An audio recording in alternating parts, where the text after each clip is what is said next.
خلیفہ کے ہم ہیں خلیفہ ہمارا، وہ دل ہے ہمارا آقا ہمارا، ہمارا ہمارا خلیفہ ہمارا، وہ دل ہے ہمارا آقا ہمارا، وہ دل ہے ہمارا آقا ہمارا۔ بسم اللہ الرحمن الرحیم. Assalamu alaikum wa rahmatullahi wa barakatuh, and welcome back to This Week with Huzur. We are honored to present highlights from two mulaqats with Ansar delegations from different regions of the USA.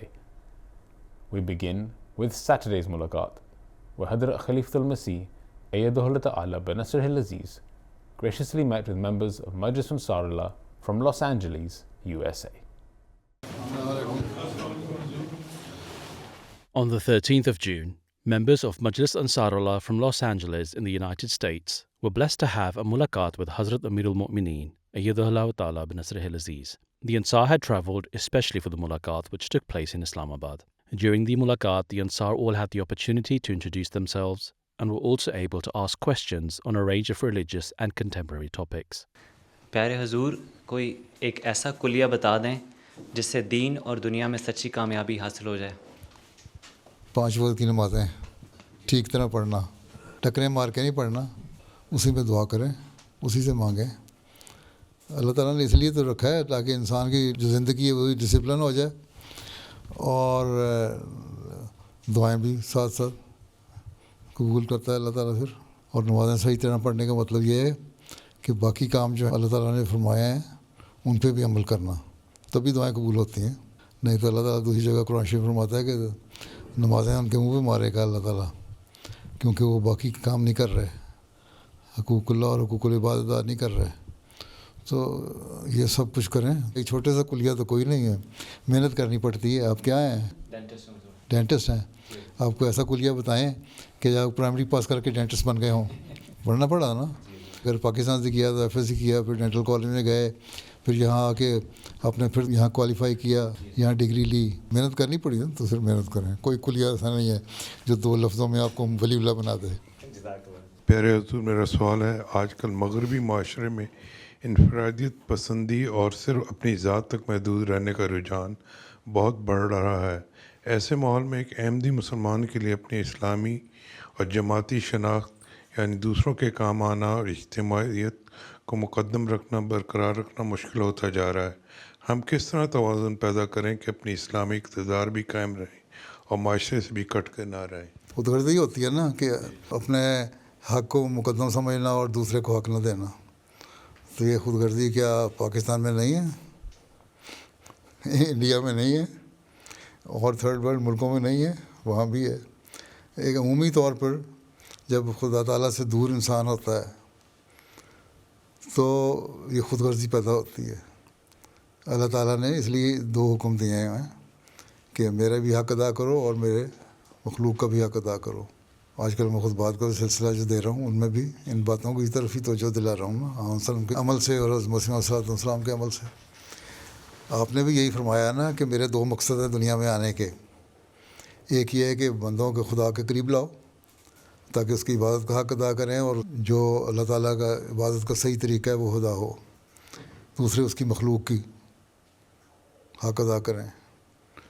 تو اگر ایک احمدی صحیح احمدی ہے، حقیقی مومن ہے، قرآن کریم کی تعلیم پر عمل کرنے والا ہے، دین کو دنیا پہ مقدم کرنے والا ہے، جو آپ دہراتے ہیں ہر دفعہ، تو ظاہر ہے وہ پھر اللہ کا بھی حق ادا کرے گا، بندوں کا بھی حق ادا کرے گا۔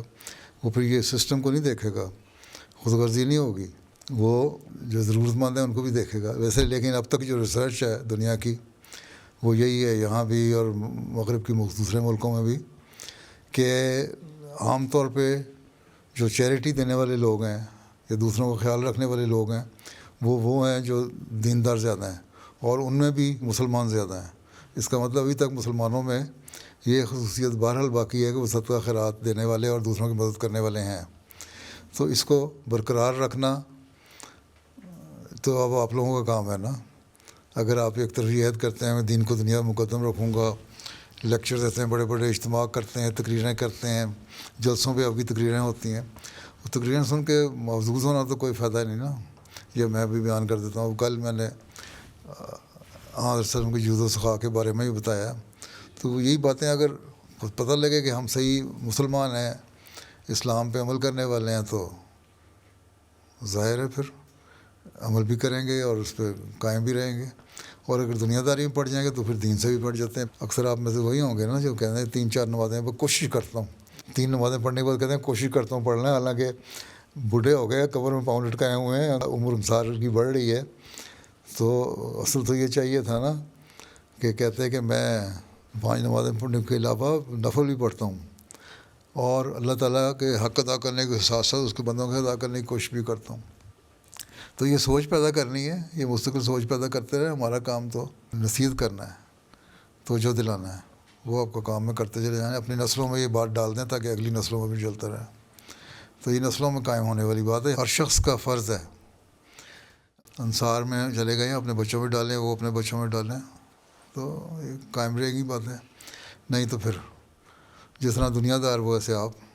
How do you see the system of wasiyat mature as more and more countries will have majority of Ahmadi Muslims, inshallah, and they would want to follow Islamic economic principles? I announced in 2005 that we should involve more people in the system of wasiyat.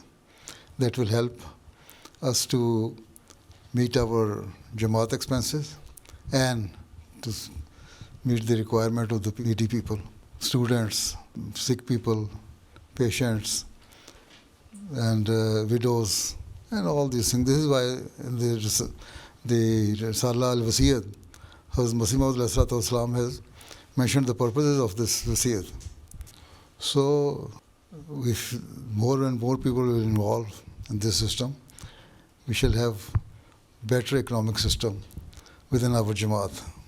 And as more and more people will join Ahmadiyyat and more countries will come to join Ahmadiyyat, then you will see the same system will expand to meet the requirement of the people and help the needy people, orphans. So this is how it will work. And Muslim has also mentioned in this regard in his book, The New World Order, Nizam-e-Nau. So you read that book, you will find more information about it. But at the end of the Wasiyat, Hazrat Masih Maud al-Islam himself has mentioned what is the purpose of apart from being the person who helped the preaching of the Islamic teaching, another purpose is to help the people. So the Wasiyat system is, one is to pay the right of Allah Ta'ala and to discharge your duties towards your fellow beings. Huququllah and Huququl Ibad. Huzur, there is a conflicting information out there about healthcare. For example, general guidelines recommend treatment of high cholesterol. However, there are some healthcare providers and doctors who do not believe in that. For example, Ayurvedic, naturopathy, and Chinese medication. How do we choose which group to follow? Ayurvedic doctors, Huzur, they say that cholesterol doesn't make any impact on the heart. ظاہر ہے cholesterol high ہوتا ہے اس لیے homeopathy میں دوائیاں ہیں نا اس کے لیے. Chinese and Ayurvedic people, they don't believe in that. ان کے پاس بھی دوائیاں ہیں، وہ بھی کہتے ہیں اپنے جسم کی چربی کو کم کرنے کے لیے کیا دوائیاں استعمال کرنی ہیں، چاہے اس کو کولیسٹرول کا نام لیں یا جسم کی چربی کا نام لیں، یا ویسے آیورویدک دوائیوں میں وہ پرہیز بتاتے ہیں. آیورویدک دوائیوں میں بھی اور ان کے پرانے ٹریڈیشنل طب میں بھی وہ یہی آپ کو بتاتا ہے نا، جو حکیم یا آیورویدک ڈاکٹر تو آپ بتائے گا آپ کو یہ دوائی کھاؤ اور ساتھ بتائے گا کھانے میں یہ چیز نہیں کھانی، یہ چیز نہیں کھانی، یہ چیز نہیں کھانی. جب اس نے پرہیز بتا دیا ساتھ ہی یہ چیز نہیں کھانی تو آپ بلیو کیوں نہیں کرتے ہو؟ تو پھر باتیں رہ گئی نا کہ کچھ نہیں ہوتا کچھ نہیں ہوتا. ساتھ روک دیتے ہیں، ہاں تم نے بینگن نہیں کھانا، تم نے کدو نہیں کھانا، تم نے فلاں دال نہیں کھانی، تم نے مکھن اس سے زیادہ مقدار میں نہیں کھانا، دودھ اتنا نہیں پینا. تو وہ آپ کہتے ہیں کہ وہ بلیو نہیں کرتے. کیوں نہیں کرتے؟ وہ کرتے ہیں. وہ تو ان کا ایک بزنس ہے، انہوں نے صرف اپنا اثر ڈالنے کے لیے کیا ہوا ہے کہ ہم بلیو نہیں کرتے. کولیسٹرول ظاہر ہے جب زیادہ ہوتا ہے تو دل کی بیماریاں بھی ہوتی ہیں. جن کو کولیسٹرول ہائی ہوتا ہے ان کے دل کی شریانیں بند ہوتی ہیں, اور بعض دفعہ پھر آپ کو دل کی تکلیفیں بھی ہوتی ہیں. اس کے کھولنے کے لیے پھر دوائیاں دی جاتی ہیں, یا آپریشن کیا جاتا ہے, یا اینجیوپلاسٹی وغیرہ کرتے ہیں. تو یہ سارے جب حقائق سامنے آتے ہیں اور یہ ہم کر رہے ہیں, تو یہ کہنا کہ جی ڈاکٹر یہ کہتے ہیں, ہومیوپیتھک والے تو یہ نہیں کہتے. ہومیوپیتھک والے تو کہتے ہیں کہ ہاں ہوتا ہے, اور کولیسٹرالینم ایک دوائی بھی ہے ہومیوپیتھک میں.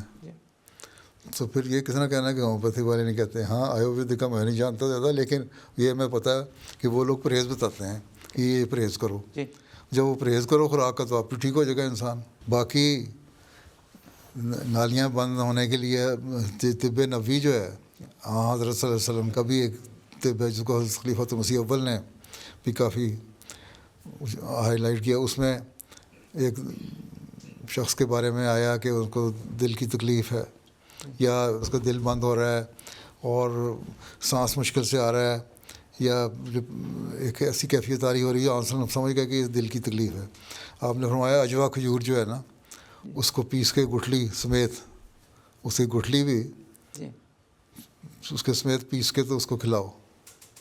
اور جب کھلائی تو ٹھیک ہے. اب اجوا کا نسخہ اب استعمال بھی کرتے ہیں حکیم بہت سارے, جو نالیاں بھی کھولتا ہے اور کولیسٹرول کو بھی کم کرتا ہے. تو دوائیاں تو دیتے ہیں کولیسٹرول کم کرنے کے لیے, جہاں کہ مانا یا نہ مانا یہ اور بات ہے. اس عمر میں پرہیز کرنا چاہیے. بیشک کھائیں, اگر دل کی نالیاں کھلی ہیں تو کوئی فرق نہیں پڑتا, لیکن واک کریں روزانہ 5 میل. ہاں پیارے حضور, جب میرا سوال ہے کہ جب کوئی شخص زندگی کے آخری ایام میں ہو تو ہم عموماً اس کے انجام بخیر کے لیے دعا کرتے ہیں, تو کیا پیارے حضور اس کے وسیع معنی بیان فرما سکتے ہیں؟ یہ تو بڑی زیادتی ہے آپ کی کہ جب آخر میں ہو تبھی انجام بخیر کی دعا کریں. انجام بخیر کی دعا تو انسان کو اپنے لیے بھی اور دوسروں کے لیے بھی ہمیشہ کرنی چاہیے, اپنے پیاروں کے لیے. کوئی ایسا وقت نہ آ جائے کہ زندگی کا تو کوئی پتہ نہیں کس وقت انسان کا دماغ الٹ جاتا ہے. ٹھیک ہے, اچھا بھلا ایک نیک آدمی ہوتا ہے, جماعت کام کر رہا ہوتا ہے, اور اس کا دماغ الٹا اور وہ کہہ دیتا کہ میں نہ خدا کو مانتا ہوں نہ دین کو مانتا ہوں. تو اس لیے اس کو خود بھی اللہ تعالیٰ نے یہی فرمایا, آنسر نے بھی فرمایا کہ اپنے انجام بخیر کی دعا کیا کرو. کل بھی میں نے دعائیں سکھائی ہیں نا, ان میں جو شروع میں 2 دعائیں پڑھی تھیں ان میں بھی خل کے ساتھ ساتھ انجام بخیر کی دعائیں بھی تھیں. تو دعا تو ہمیشہ انسان کو اپنے لیے کرتا رہنا چاہیے. کوئی پتہ نہیں پڑتا نا انسان کو دماغ لٹتے کیا ہو جائے. تو اس لیے انجام بخیر کی دعا اپنے لیے زندگی میں بھی کرنی چاہیے, اپنے پیاروں کے لیے زندگی میں کرنی چاہیے, اپنے دوستوں کے لیے زندگی میں کرنی چاہیے. تو اس کا فوت ہونے سے تو کوئی تعلق نہیں. ہاں فوت ہوتے ہوئے ہم سورہ یاسین پڑھتے ہیں, جب زیادہ ایسی حالت میں ہو جب پتہ ہو کہ آخری حالت ہے. اس کا بھی اس لیے نہیں ہے کہ کوئی اور وجہ ہے, تسکین کے لیے ضروری ہے. عام حالات میں بھی پڑھی جا سکتی ہے, بیماروں پہ بھی پڑھی جا سکتی ہے. مسئلہ یہ تھا کہ اللہ تعالیٰ اگر یہ اس کا وقت آخری ہے تو اس کو تسکین کے سامان پیدا کرے, اور اگر اس کی زندگی اور ہے تب بھی اس کے لیے سکون مہیا ہو جائے, اس لیے پڑھی جاتی ہے.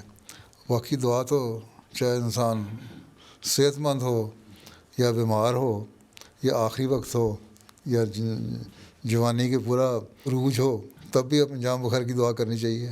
اب اپنے انجام بخیر کی دعا نہیں کرتے؟ اب میں کروں گا. اب حضور کرنا چاہیے, ہمیشہ کرنا چاہیے. کرنی چاہیے نا. جی جی. یہ تو نہیں ہے مرتے ہوئے کہ انجام بخیر ہو جائے میرا. نہیں جی. اپنے وہ مرتے ہوئے انجام بخیر والی تو وہی بات ہوگی پھر, جو بندہ 100 قتل کر کے کہتا تھا میرا انجام بخیر ہو جائے. یہ تو نہیں ہے ساری عمر کہتے ہیں اللہ تعالیٰ نے بخش تو دینا ہی ہے, تو ساری عمر آدمی فضول کام کرتا رہے, اس کے بعد کہ انجام بخیر ہو جائے. The following day, on the 14th of June, Amla members of Jamaat Ahmadiyya Baltimore from the United States were blessed to have a mulaqat with Hazrat Khalifatul Masih. All Amla members had the opportunity to introduce themselves and seek Hazrat Amir al-Mu'mineen's guidance in relation to their departments. While speaking to the Secretary Tarbiyat, Hazrat Amir al-Mu'mineen asked about the numbers that attended prayers at the mosque. 50% تو آنے چاہیے نا پھر نمازوں پہ, کم از کم عشاء پہ کتنے آتے ہیں؟ جی حضور 20 سے 40 لوگ ہوتے ہیں عشاء پہ. بڑھانے کی کوشش کریں نا اس سے, تربیت تو یہی ہے. جی انشاءاللہ. اصل بنیادی چیز تو نماز ہے. جی حضور. ٹھیک ہے, پھر قرآن ہے, یہ 2 کام ہے تربیت کے. پھر جماعتی لٹریچر ہے, حدیث ہے, مسلم کی کتابیں ہیں. اس طرح توجہ دینی چاہیے تربیت کو. تو جماعتی ممبر جو ہیں وہ ان کی تربیت ٹھیک ہوگی آپ کو 10 15 20 تو جماعت کے عملہ میں ہے نا, تو اگر یہ لوگ ٹھیک ہو جائیں تو پھر اگلی نسل بھی ٹھیک ہو جائے گی. جی انشاءاللہ. ٹھیک ہے. جی سر. While speaking to the Secretary Waqf-e-Nau, Hazrat Khalifatul Masih emphasized the importance of encouraging Waqf-e-Nau to attend classes. کوشش یہ کریں کہ آئے ان کو کم از کم دینی تربیت تو ہو جائے. جی وقف نو کی, وقف نو کو تو کم از کم سنبھال لیں. ان کو پتہ ہونا چاہیے وقف نو کیا چیز ہے, کیوں وقف ہے وہ, ان میں اور دوسروں میں کوئی فرق بھی ہونا چاہیے. فرق یہ نہیں ہے کہ وہ کوئی ٹائٹل ہے ان کو وقف نو کا, فرق یہ ہے کہ ان کی نمازوں کے معیار اچھے ہوں, ان کا قرآن کریم پڑھنے کے معیار اچھے ہوں, دینی علم حاصل کرنے کے معیار اچھے ہوں دنیاوی تعلیم کے ساتھ. تو اس طرح کوشش کرنی چاہیے. ٹھیک ہے انشاءاللہ. حضور ہماری کئی ایفرٹس ہیں مسجد ادھر بیت الرحمان میں والنٹریلی ہم نے سوپ کچن شروع کیا ہوا ہے. لوگوں کو سینڈوچ بنا کے ہر سیٹرڈے کو ہم ڈسٹریبیوٹ کرتے ہیں. 240 سے 250 ڈسٹریبیوشن ہوتی ہے. اس کے بعد ہم نے پینٹری شروع کی ہے, فوڈ پینٹری, جہاں پہ لوگوں کو کھانا تو کھلا دیتے ہیں کہ روحانی معدہ بڑھانے کی کوشش کریں نا. انشاءاللہ. آپ سینڈوچ تو بنا دیتے ہیں جی, تو اور پیٹ تو بھر دیتے ہیں لوگوں کا. پیٹ بھر جاتا ہے. اب روحانیت سے بھی پیٹ بھرنے کی کوشش کریں. جی, اس کے لیے نمازوں کی طرف توجہ دلائیں, قرآن کریم پڑھنے کی طرف توجہ دلائیں, حضرت محمد صلی اللہ علیہ وسلم کی کتابیں پڑھنے کی طرف توجہ دلائیں, جماعت کا لٹریچر پڑھنے کی طرف توجہ دلائیں, جمعہ اور نمازوں کی طرف حاضری بڑھانے کی کوشش کریں. اور جمعے پہ تو آپ کی حاضری ٹھیک ہے, مگر نمازوں پہ حاضری زیادہ ہونی چاہیے. اگر آپ کے عملہ ممبران بھی آ جائیں تو ہر نماز پہ 24-25 تو حاضری ہو سکتی ہے. اگر کام پہ بھی جا رہے ہیں کم از کم فجر اور عشاء پہ تو ہو سکتی ہے. بالکل ہو سکتی ہے. اور آج کل تو لمبے دن ہے تو مغرب عشاء میرا خیال جمع ہی کرتے ہوں گے آپ لوگ. تو اصل چیز تو یہی ہے. باقی جماعت کا بالکل صحیح. اور کام کیا ہے؟ سینڈوچ دنیا والے کھلا دیتے ہیں, جی, ہمیں تو روحانی سینڈوچ کھلانے چاہیے. بالکل ٹھیک ہے انشاءاللہ. حضور ہم نے لوکلی ایک مہم انیشیٹو شروع کیا ہوا ہے, عاملہ کالنگ ٹری. ہر عاملہ ممبر کو 5 ممبر اسائن کیے ہوئے ہیں ویلنس چیک کے لیے. وہ ان کو کال کرتے ہیں, ان سے رابطہ کرنے کی کوشش کرتے ہیں. تو اس کا ایک فیڈ بیک یہ ملا ہے کہ بہت سارے جو ممبر ہیں جو منسلک نہیں ہیں جماعت سے یا تھوڑا دور ہیں, وہ بہت کیا کہتے ہیں ڈیفینسو ہو جاتے ہیں, اور کئی دفعہ بالکل رابطہ نہیں ہو پاتا, ان کال نہیں اٹھاتے, کچھ نہیں. تو ان لوگوں کو پیار محبت کے ساتھ کس طرح منسلک کیا جائے. اور جب یہ ویلنس کال کرتے ہیں تو اس میں یہ کوئی جیسے آپ کی ہدایت ہے, کوئی چندے کی بات نہیں کرتے, کوئی جماعتی ایڈمنسٹریٹو بات نہیں کرتے, صرف ان کے حال و احوال پوچھتے ہیں, کیا کچھ ان کی زندگی میں چل رہا ہے اس بارے میں بات چیت کرتے ہیں. کوئی بات نہیں, مسلسل کوشش کرتے رہے, میسیج بھیجتے ہیں کیا حال ہے آپ کا, بس حال حوال پوچھتے رہا کریں. آخر آہستہ آہستہ قطرہ قطرہ کہیں نہ سراخ ڈال ہی دیتا ہے نا, پتھروں میں بھی ڈال دیتا ہے. تو آپ کا بھی کوشش مستقل کرتے رہیں, کبھی نہ کبھی کسی نہ کسی کا دل تو نرم ہو ہی جائے گا نا. اگر 100% نہیں, کچھ نہ کچھ جو دنیا داری میں بہت زیادہ پڑ گئے ہیں ان کو بھی اس لیے کہ انہوں نے جواب نہیں دینا, یا 1 دفعہ یا 2 دفعہ یا 5 دفعہ یا 10 دفعہ کہنے سے جواب نہیں دیا تو ہم تھک جائیں. تھکنا ہمارا کام نہیں, مسلسل کوشش کرتے رہیں. تو یہی اللہ تعالیٰ کا وسلم کو حکم تھا کہ نصیحت کرتے جاؤ کرتے جاؤ کرتے جاؤ, اور یہی ہمارا کام ہے. ٹھیک ہے, مسلسل کوشش ہو. اور کبھی کبھی اگر کہتے ہیں اچھا میں یہاں سے گزر رہا ہوں, جو دوست بنایا ہے, تو اگر تمہارے وقت ہو تو میں ذرا جسٹ السلام علیکم کرنے کے لیے تمہارے گھر کے قریب ہوں, آ جاؤں. اگر کہے آ جاؤ تو ٹھیک ہے, نہیں تو کوئی بات نہیں, برا منائے بغیر نہ جائیں. ٹھیک ہے, یہ تو قرآن شریف کی بھی تعلیم ہے. اگر کسی گھر میں تم جاؤ اور وہ تمہیں ملنے سے انکار کر دے کہ میں نے نہیں ملنا, تو تم بغیر برا منائے واپس آ جاؤ. ایک صحابی کا واقعہ ہے, وہ کہتے ہیں کہ میں نے قرآن کریم کی سارے حکموں پہ عمل کرنے کی کوشش کی, ہر حکم پہ میں تعمیل کر لی, لیکن یہ جو حکم ہے نا کہ میں کسی گھر جاؤں اور مجھے کہے واپس چلے جاؤ اور میں خوشی سے واپس آ جاؤں, یہ نہیں ہو سکا. بہت میں نے کوشش کی کہ کہیں جاؤں کوئی تو انکار کرے اور میں کہوں میں نے اللہ کی بات مان لی اور خوشی سے واپس آ گیا. تو یہ سوچ اگر ہو تو پھر آپ برا بھی نہیں منائیں گے, مسلسل تعلق بھی رکھیں گے, اور کبھی نہ کبھی تو ان پہ اثر ہو ہی جائے گا. ٹھیک ہے, جزاکم اللہ. حضور ہماری مسجد میں ہر جمعے کے دن 40-50 غیر احمدی دوست آتے ہیں، مسلمان مختلف بیک گراؤنڈ کے لوگ ہوتے ہیں، اس پہ مربی صاحب باقاعدہ خطبے کے دوران ان کو جماعت کا تعارف بھی کرواتے ہیں اور حضرت مسیح موعود کی آمد کا ذکر بھی کرتے ہیں. لیکن جب ہم نے دیکھا ہے کہ ان کو زیادہ سمجھ نہیں آ رہی ہوتی، بعد میں ہم نے چیک کیا ہے، پھر جب ہم ان کو انڈیویجولی انفرادی طور پہ ہم انگیج کرنا چاہتے ہیں تو وہ بھی اس میں بھی ہمیں کوئی سکسیس نہیں ہو رہی، وہ انٹرسٹ نہیں ہوتی ان کی زیادہ. کیا حضور عملی اقدام ہم کریں کہ ہم ان کے دل جیتیں اور ٹرو اسلام کا میسج مؤثر طریقے سے پہنچا سکیں ان کو؟ بات یہ ہے کہ وہ نماز پڑھنے آتے ہیں آپ کے پاس، آپ کی تو کوشش نہیں ہے نا کہ آپ نے کوئی تبلیغ کی ہو. اگر وہ نماز پڑھنے آتے ہیں اور نماز پڑھ کے سن لیتے ہیں باتیں، ہم اللہ رسول کی باتیں کرتے ہیں، جو میرا خطبہ تو آپ کے صبح آ جاتا ہے، اس کا اگر کوئی خلاصہ پیش کر رہے ہوتے ہیں ربی صاحب تو وہ بھی ان کو پتہ لگ جاتا ہے کہ کیا اللہ رسول کی باتیں کی ہیں. اگر وہ اپنے طور پہ خطبہ دے رہے ہوتے ہیں 10-15 منٹ کا، اس میں بھی اللہ رسول کی باتیں ہیں، وہ سنتے ہیں نا، یہ ان کو یقین ہو جاتا ہے کہ ہاں احمدی مسلمان ہیں، اور اسی کو سمجھ کے ہی وہ آپ کی مسجد میں آتے ہیں.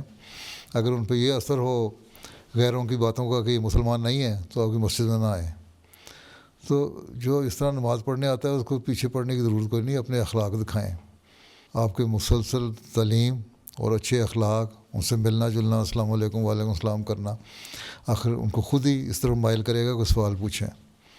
ابھی میں نے چند ہفتے پہلے ہی خطبات جو آن رسول کی سیرت کے بیان کر رہا ہوں اس میں بیان کیا تھا نا کہ حضرت مسیح علیہ السلام کا بھی بیان تھا اس میں کہ آن رسول وسلم کی تبلیغ سے زیادہ آپ کا جو عمل تھا نا اور آپ کے جو اخلاق تھے ان سے متاثر ہو کے بہت سارے لوگوں نے اسلام قبول کیا. اسی طرح حضرت مسیح علیہ السلام کے واقعات بیان کیے تھے میں نے کہ بہت سے صحابہ کہتے ہیں ہم نے تو آپ کی چہرہ دیکھ کے اخلاق دیکھ کے اسلام قبول کیا. تو کسی کو پیچھے پڑھ کے آپ تبلیغ نہیں کر سکتے. اگر آپ کے عمل صحیح ہیں تو وہ خود سوال کرنے والا سوال کرے گا. جب وہ سوال کرے گا تو پھر اس کے مناسب حال اس کو جواب دیں. ایک پڑھا لکھا آدمی ہے اس کی اپنی سوچ ہے، ایک کم پڑھا لکھا آدمی ہے اس کی اپنی سوچ ہے. ہر ایک کو ایک لاٹھی سے نہیں آپ بھانک سکتے، ایک ہی جواب نہیں آپ کو ہر ایک کی جائے گا. مختلف لوگوں کی بیک گراؤنڈ کے مطابق، ان کی سائیکی کے مطابق، ان کے علم کے مطابق ان کو جواب دینا چاہیے. اس کی کوشش کریں، بس یہی ہے کافی ہے. اس کو آپ ان کو قریب لائیں، تعلقات بڑھائیں. وہ آتے ہیں ان کو چائے پلائیں، ان کے ساتھ بیٹھیں، ان سے باتیں کریں، کیا حال ہے کیا نہیں، ان کے حال احوال پوچھیں. وہ خود ہی پھر آہستہ آہستہ تجسس کریں گے سوال کرنے کا، بجائے اس کے کہ آپ پیچھے پڑ جائیں. ہو سکتا ہے کہ آپ اس کو احمدیت کی تبلیغ کرنے لگ جائیں تو اگلے ہفتے جمعے پہ آئے گا ہی نہیں مسجد آپ کے. وہ کہے گا یہ تو پھنس گیا، کہاں پھنس گیا ہوں. پھر جب آپ بتائیں گے ایک وقت پہ پہنچ کے کہ مسیح علیہ السلام کا مقام کیا تھا، حضرت صلی اللہ علیہ وسلم کی پیش گوئی کے مطابق وہ آنے والا مسیح نبی اللہ کا درجہ رکھتا تھا، تو اس سے بالکل ہی وہ دوڑ جائیں گے. اس لیے پہلے تو ان کے دماغوں کو صاف کرنا ہوگا، اور وہ اسی صورت میں ہوگا جب وہ آپ کے بہت قریب ہو جائیں. ہاں بعض دوسرے تبلیغی ذرائع ہیں، ان میں آپ لوگ تبلیغ کا کام کر سکتے ہیں. ان مسجد آنے والوں کو تو ہمارے یہاں آتے ہیں بہت سارے لوگ، مسجدوں میں نماز پڑھنے آتے ہیں مختلف مساجد میں، لیکن کوئی تبلیغ نہیں کرتا ان کو. آہستہ آہستہ خود ہی سوال کرنے لگ جاتے ہیں، اور جب سوال کرتے ہیں تو پھر ان کا تجسس جو ہے اس سے پھر ان کو تسلی بھی ہوتی ہے، یا نہیں تسلی ہوتی تو مزید سوال اٹھتے ہیں، اور یا وہ دور ہٹ جاتے ہیں، وہ بہت زیادہ قریب آ جاتے ہیں. 3 سال ہو گئے ہیں مجھے ادھر گئے ہوئے، اور میرے کچھ ایسے بھی نان احمدی دوست ہیں جو 3 سال سے دوست ہیں. ٹھیک، آگے بات نہیں بڑھ رہی. ٹھیک ہے، کوئی بات نہیں. وہ ہمدرد تو ہے نا کم از کم. حضرت مسلم نے فرمایا کہ جو ہمدرد ہیں، جو ہمارے خلاف نہیں بولتے، ان کو تم احمدی سمجھو. ٹھیک ہے، آپ کے نظام میں باقاعدہ شامل نہیں ہے، لیکن آہستہ آہستہ ایک وقت آئے گا وہ ہو جائیں گے. تو باقی بیت میں لانا کوئی اتنا آسان کام نہیں ہے. سوئی ظہور باجوہ صاحب لگ رہے ہیں یہاں UK میں، پھر پاکستان میں نائب نادر اصلاح ارشاد تھے. تو کہتے ہیں مرزا شریف احمد صاحب نادر اصلاح ارشاد تھے.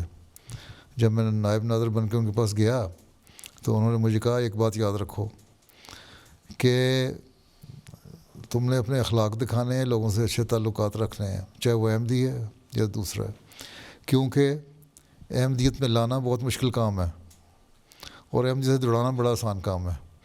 ٹھیک ہے, آپ تربیت کے شعبے کے ساتھ مل کے جو احمدی ہیں ان کو پکا احمدی بنا دیں, ان کو تبلیغ کے طریقے سکھا دیں, ان کا اپنے ماحول میں اٹھنا بیٹھنا جو ہوگا اس سے مزید راستے کھلیں گے, ان کی تربیت ہو جائے گی, وہ آگے تبلیغ کے کام بھی آپ کے آئیں گے.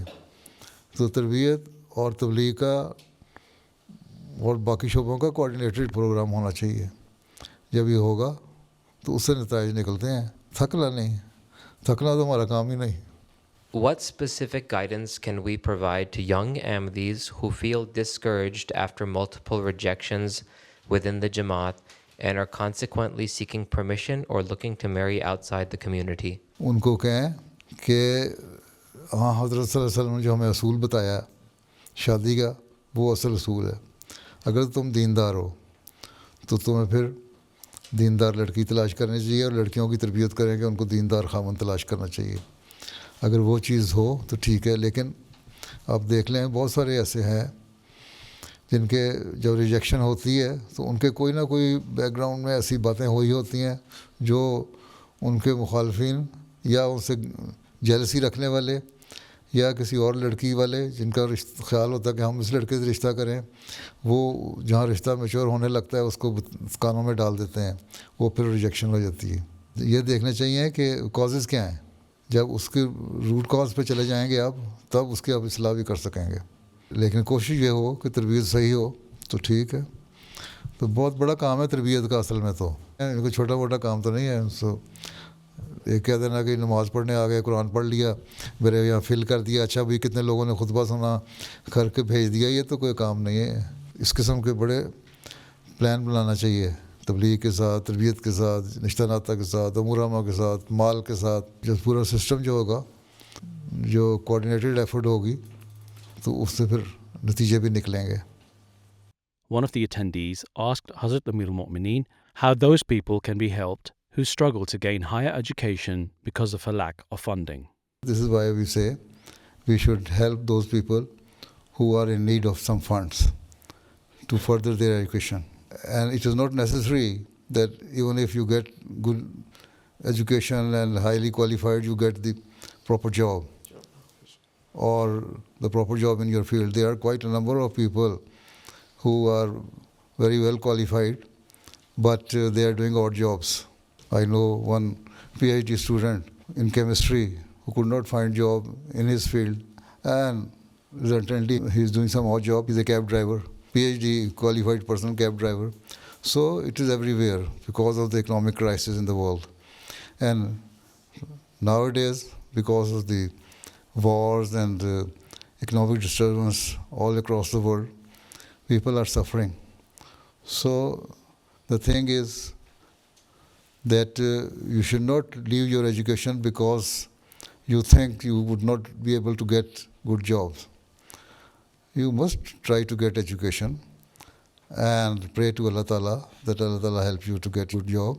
But at the same time, don't just sit idle in your house that you could not get job in your field, so you are not going to work.